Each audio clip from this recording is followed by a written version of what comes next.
Welcome back. In this video, we're making pumpkin cake. For the dry ingredients, flour, baking powder, baking soda, pumpkin spice, and salt. For the wet ingredients, pumpkin puree, 4 large eggs, vegetable oil, and sugar. Whisk until combined. Add the dry ingredients into the wet.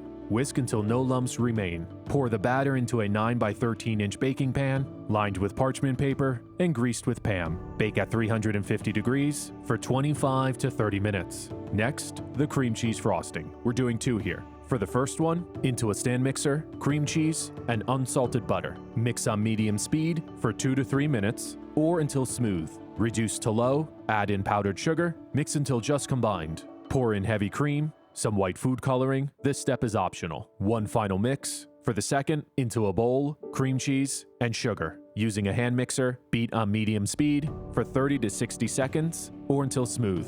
Into a second bowl, pour in heavy cream, beat on medium speed for about 15 to 20 seconds or until foamy. Increase the speed to medium-high, slowly add in sugar, beating until stiff peaks form, about 2 to 3 minutes.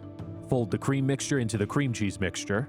For the second topping, onto a parchment paper-lined baking sheet goes your pecans. Spread into an even layer. Bake at 300 degrees for 10 to 15 minutes, or until fragrant. Into a small pot over medium heat, unsalted butter. Once the butter has melted, in go your pecans. Toss to coat, then add maple syrup and dark brown sugar. While stirring constantly, cook for 4 to 5 minutes, or until all the liquid has evaporated. Dump out onto a parchment paper-lined baking sheet. Spread into an even layer. Let these cool for about 30 minutes. Once the cake has cooled, about 3 hours, on goes your cream cheese frosting. This is the first one. Spread into an even layer, sprinkle on your pecans, and there we have it, pumpkin cake.